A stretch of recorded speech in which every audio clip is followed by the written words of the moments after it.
Well, I recently uploaded my top 10 designer fragrances I've been wearing this fall. Let's wrap up 2020 with the top 10 niche fragrances I've been wearing this fall. Stay right there.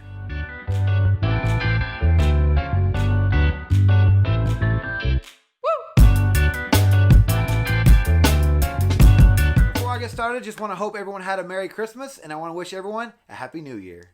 So like the designer video, I do want to get straight to the point with these fragrances. Going to try to go off of memory. I do have a couple of notes here and there that I had a chance to write down. But overall, I do want to go off of memory with these fragrances, not spend too much time on each one. So let's get to that honorable mention spot. This fragrance is a blend of woody notes and whiskey. Very nice, boozy fragrance. Kind of reminds me a little bit of single malt from the house of Kilian. From the house of Nasamato, we have Barunda.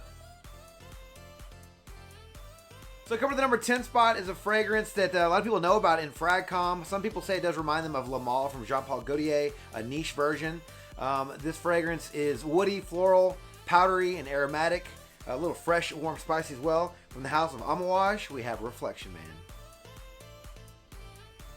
Coming to the number 9 spot is a fall staple in my collection. I've worn this fragrance for quite a few years now. I want to say it's been in the top 3 in previous top 10 lists.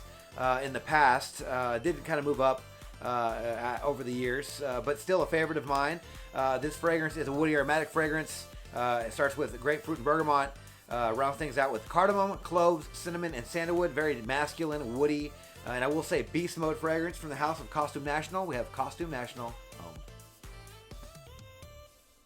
Coming to the number 8 spot is a fragrance that I love wearing when I'm outside, especially when I'm out hiking. It's very fruity with some strawberry. It's green with some fir and pine. It's also very woody. Kind of reminds me of like a smoky campfire mixed with like pine tree and some woods, kind of foresty as well. Very nice fragrance. If you haven't tried this one, you need to get your nose on it. From the house of Imaginary Authors, we have Cape Heartache. So coming to the number 7 spot is a fragrance that's been in and out of my collection for over the last few years. I was told once by a person that this is what a man should smell like, which is a good compliment, especially coming from a lady. This is a very nice masculine fragrance. It is one of my favorite from the house as well. This fragrance boasts lemon, bergamot, pink pepper, cedar, sandalwood, and a little bit of oud, which I don't really get the oud in this fragrance. It's woody, citrus, and fresh spicy. From the house of Creed, we have Royal Oud.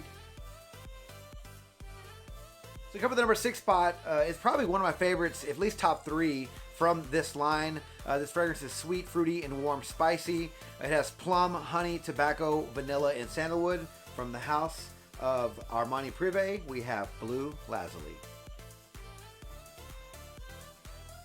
Coming in the number 5 spot is a fragrance that gets me lots of compliments. It's pretty reminiscent to another fragrance that's very popular as well. This one might be a better, more affordable, slightly better because it does contain tobacco version of the original. But this fragrance has rum, dried fruits, patchouli, and tobacco. It does remind me of Kilian Straight to Heaven. From the house of Tiziana Terenzi, we have Ursa.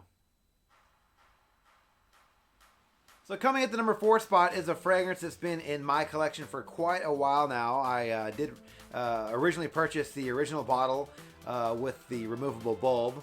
And then now I have the removable cap version that came out not that long ago. This fragrance has some tonka bean, tobacco, and some bitter almond. If you haven't guessed already, from the house of Guerlain, we have Tonka Imperial. So coming in the number 3 spot is a fragrance that I fell in love with at first sniff. I tried the entire line at Sephora, and this was the only one that really stood out to me. This one, to my nose, had the best quality. This fragrance does have rose in it. And I was kind of turned off by that at first, but I really couldn't detect the rose that much. The other notes blended really well with the rose note, so it hit it, if you will. Not many rose fragrances out there I like. I can't say I do like this one, even though I won't say it's a rose-dominated fragrance. This fragrance contains cherry brandy, pink pepper, lychee, and like I mentioned, the rose. From the house of Viktor and Rolf, we have Dancing Roses. Coming at the number 2 spot is a fairly recent acquisition. Have had a chance to wear this one a few times over the fall. Very masculine on my skin. I can't recall if this is unisex or not. If it is, this definitely leans more masculine. It's very woody. This fragrance contains cinnamon, cloves, cedar, and amber. Just very woody and very spicy. Almost a little bit of like cherry tobacco type of smell in there, even though there's no tobacco in this or cherries. But it does give off that vibe. Very nice fragrance. From the house of Thamim, we have The Hope.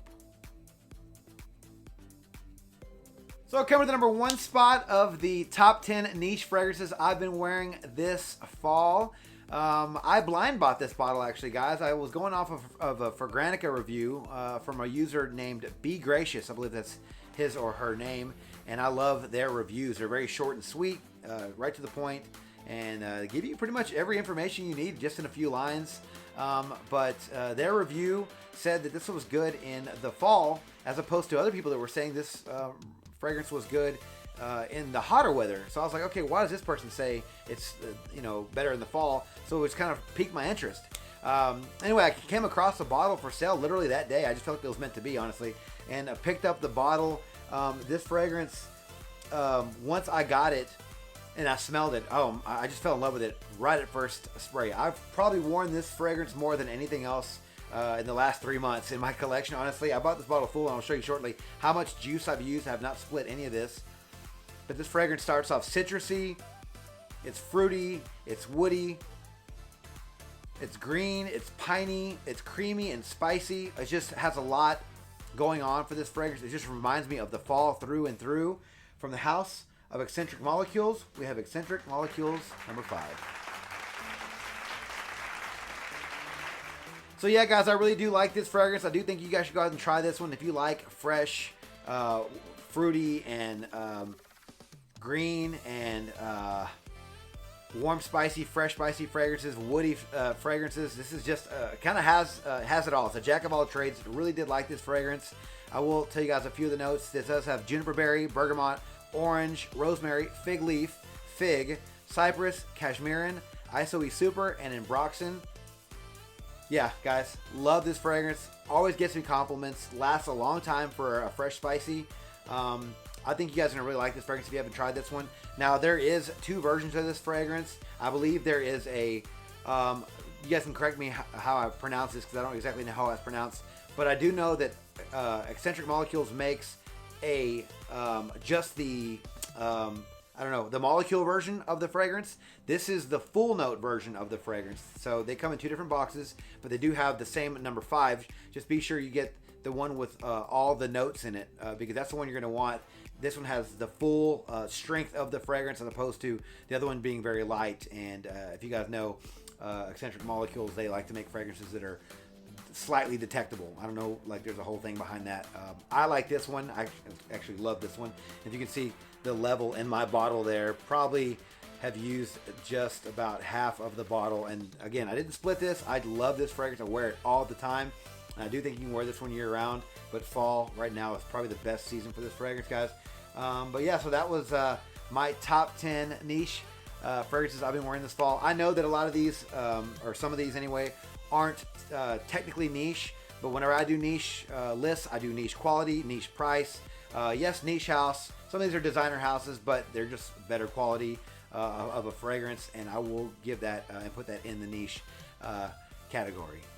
All right, guys, so now it's your turn. What niche fragrances did y'all wear this fall 2020? Leave your list down in the comments below.